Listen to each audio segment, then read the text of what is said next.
Sumainyo ang Panginoon.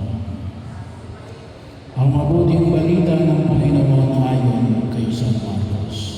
Papuri sa iyo, Panginoon.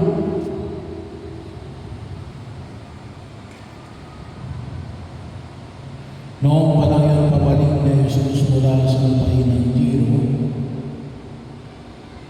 dumaan siya sa Sidon at nagpatuloy sa lawa ng Galilea. Matapos lahatin ng lupain ng Decapolis, dinala sa kanya ang isang lalaking bingi at utang. Ipinamanhig nila na ipatong sa taong ito ang kanyang kamay. Inilayo muna sa Jesus sa kalamian at isinuot ang kanyang mga daliri at mga tainganin sa mga taingan nito.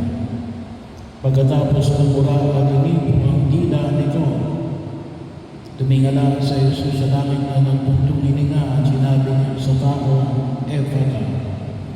Ibig sabihin, pabuksan, at nakarinig na ito, na wala ang pagkautang at nakapagsalita na ng malinaw.